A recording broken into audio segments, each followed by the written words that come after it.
Welcome to another edition of Cowgirl Logic.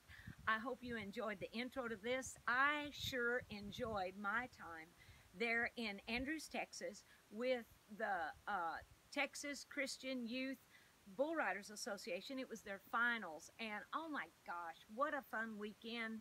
Great kids, great families and people, parents. It was a lot of fun. And as a result of my fault, we didn't get to videotape that service. I wish you could have seen it because lots of kids and adults accepted the Lord that morning, and it was wonderful. But I'm sitting out here by my trailer, and I've just got done riding this little Gildan right behind me there, and thought I would just use him as backdrop because he's so cute. And some woman found him, believe it or not, in a kill pen. Isn't that? Look at that mane. Look at that mane. Isn't that beautiful? And I bought him, and I'm getting him riding good, and then I'll sell him at some time.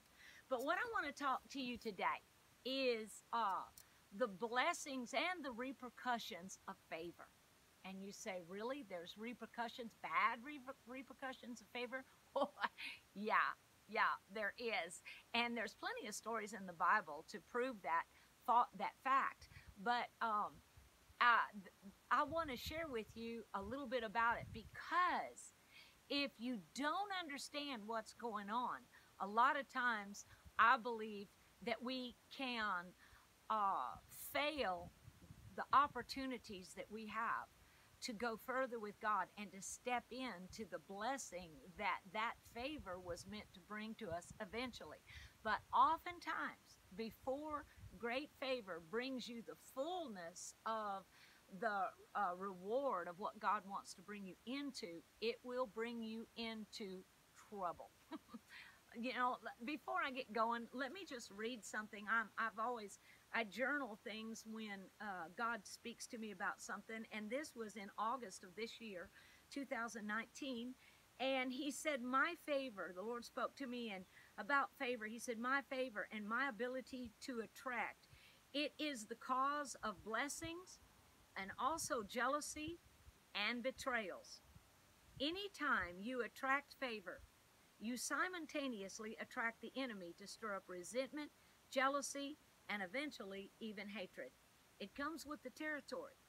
Walk with me, the Lord said. Walk in my love, and you will move in power that supersedes all opposition. It's never really personal. It's bigger and deeper than that. And the Lord said to love in response, because he says, as the word says, my love overcomes all.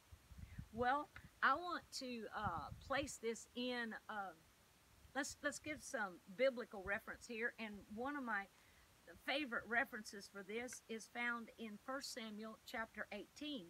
And we will read in 1 Samuel 18 about David, and he is right during the time that him and Saul's son, Jonathan, they cut a covenant with one another. And it says that Jonathan loved David as his own soul. And they cut a covenant, okay? And it says in verse 5, 1 Samuel 18, verse 5, David went out wherever Saul sent him, King Saul, you know, and he behaved himself wisely. It's amazing how many times it is written in this one chapter that David behaved himself wisely. I want us to take note of that. It says, and David behaved himself wisely, and Saul set him over the men of war, and he was accepted in the sight of all the people, and also in the sight of Saul's servants. So King Saul promotes David to being over his entire army. He's over his entire army, okay? And so, because he noticed that he behaved himself wisely, and that gave him much favor in the eyes of the people and Saul. Well, it came to pass in the passing of time that as David and the men were returning from a slaughter of the Philistines, that the women came out of the cities dancing and singing, and they made up this song that became one of the top 10 of the Jerusalem in that time, I reckon. And it said the women started singing and answering one another as they played, and they said, Saul has slain his thousands, and David his 10,000s. Well, Saul heard that, and that ticked him off. I mean, he didn't like that song at all. And he said, they ascribed unto David tens of thousands, and to me only thousands. And Saul was a warrior. He was a mighty warrior.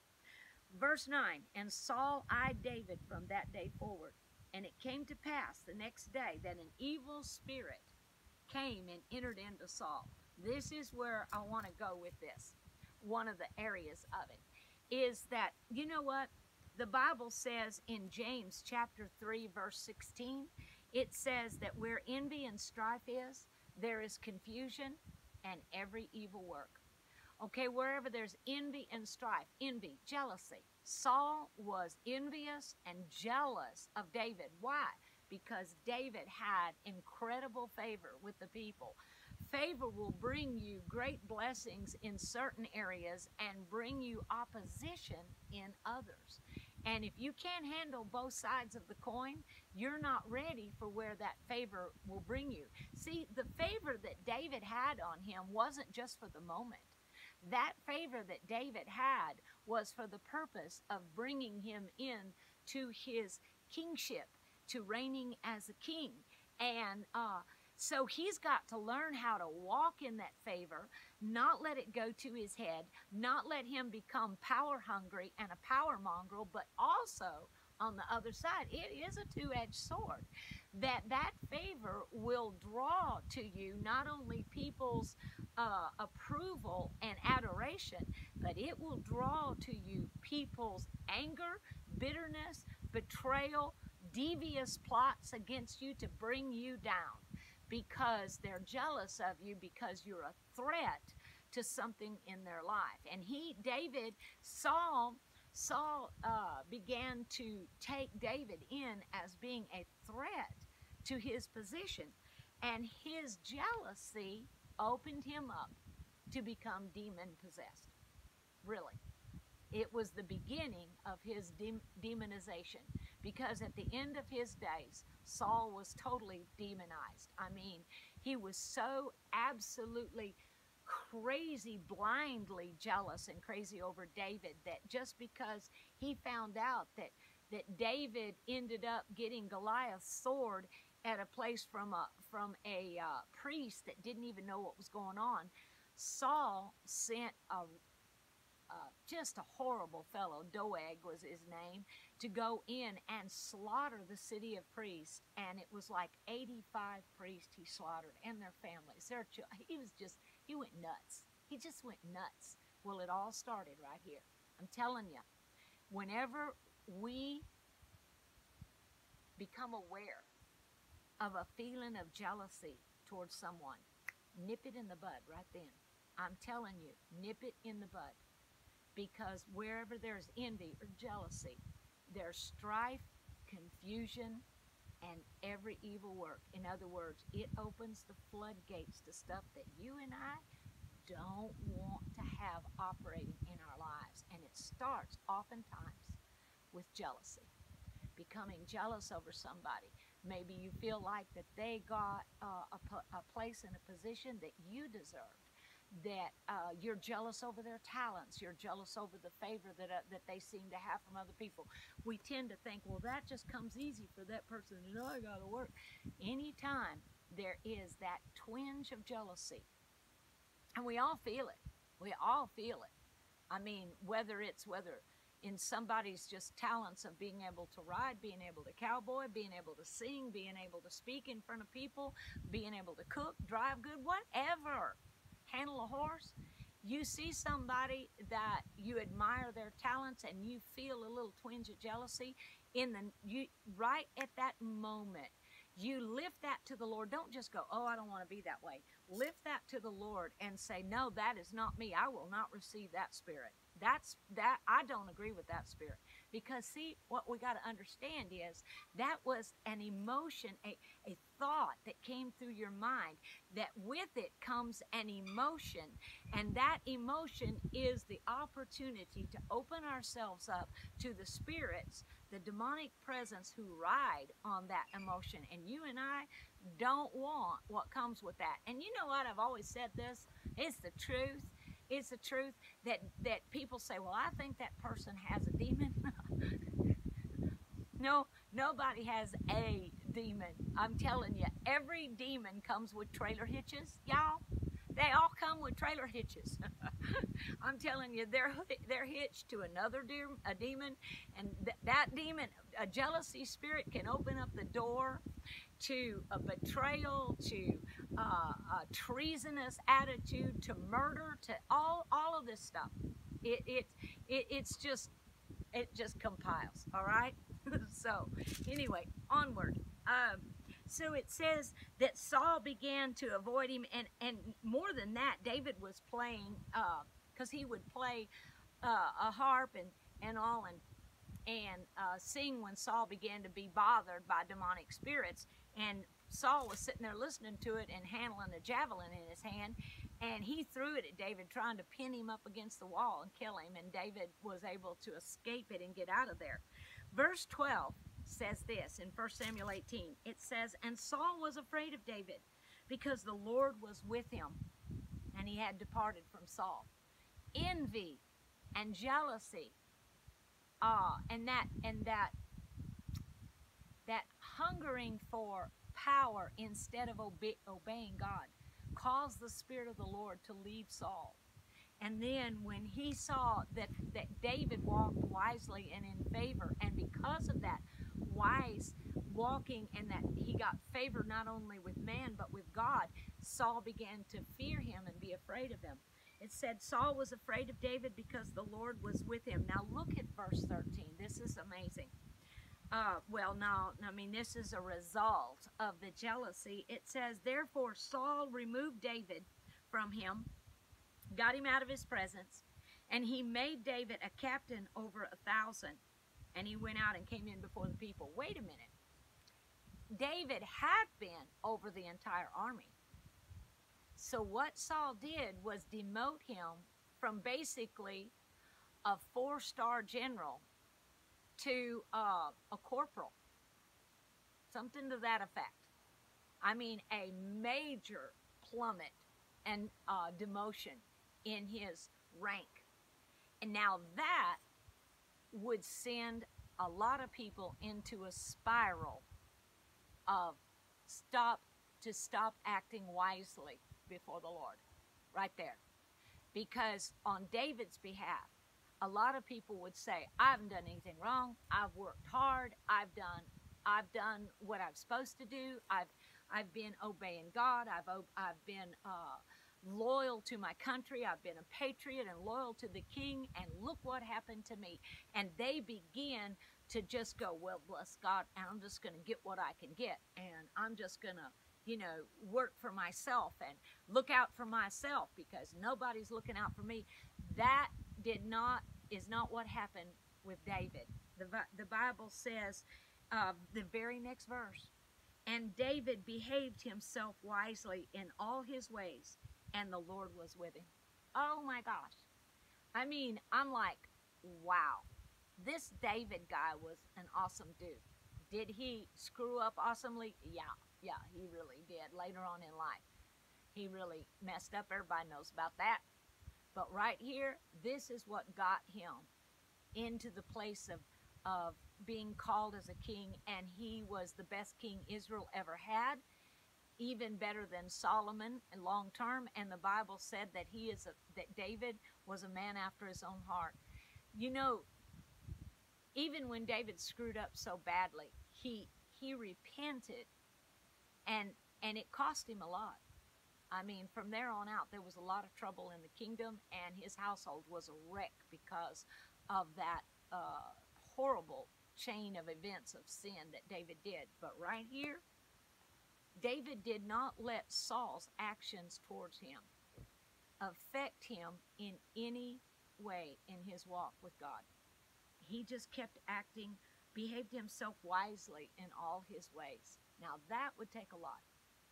You think somebody that's like a 4-star general to be demoted down to corporal, or whatever it is, a captain over 1,000, huge demotion.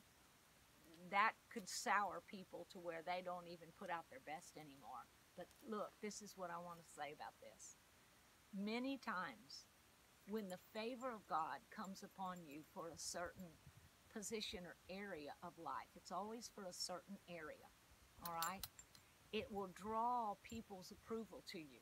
That approval may in itself draw negative effects from other people who are jealous of you, who want to stab you in the back and work plots against you and this and that. Then is the real test. Will you continue to act and move and think and operate with integrity, even when the integrity that you've operated in before has gotten you in this trouble? That's the real test of integrity. Anybody can operate wisely if we know that, you know, it's like a machine that pays off when you push the right buttons and you pull the lever, ka-ching, and it pays off every time you operate that accurately. Well, anybody will do that. You can have a terrible heart and you'll operate like that, fine.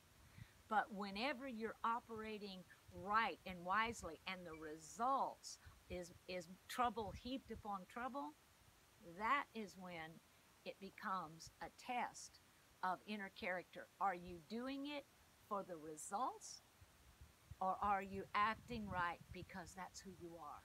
You're an integrable person, and you will not sacrifice your integrity on the altar of self-defense because someone else is selfish or jealous or hateful towards you and betrays you. This is the huge test. Well, let me finish reading this, and it says, verse 14, David behaved himself wisely in all of his ways, and the Lord was with him. Therefore, when Saul saw that he behaved himself very wisely, he was afraid of him. All right, and then it goes on. Well, so Saul, he did a pretty sorry thing. He told David, he said, I want to give you my oldest daughter. Well, then when it came time to give his daughter in marriage to David, he gave her to someone else. I mean, that was just like, you know, just stick the knife in there and twist it. And I mean, that's a public thing. It was a public humiliation. Now he's been publicly demoted in a public humiliation. And then where everybody is knowing and that Saul's going to give his oldest daughter to David, and then he turns around and gives him to someone else. Well, then Saul, he finds out that his younger daughter, Michal, she is in love with David, and he goes, this is cool. Okay, this is good. I will use this in a way to get him killed. And so he acted like he was being favorable to David, and he offered him this deal. He said, I want to give you my youngest daughter, Michal. And David said, I've come from a poor family. I don't have the dowry or, the price to pay for a king's daughter. And Saul said, got that all figured out, buddy. He said, you go and you kill 100 Philistines. You go kill 100 Philistines. Bring me the proof that you've killed 100 Philistines, and I will let you marry my daughter. Well, David is clicking his heels, happy. He's going, and Saul is going, he's snickering behind the door going, yeah, he'll get killed because 100 chances to 1, one of those dudes is going to get him. Well, David goes out, and he doesn't just kill 100. He kills 200 Philistines and brings the proof back. Don't you know that just chapped Saul's hide? That's what the favor of God will do for you. It's like even if somebody sets a trap for you and you hold your integrity, it may cause you problems for a while, but I guarantee you it will end up springing you up just springing you back up to the top.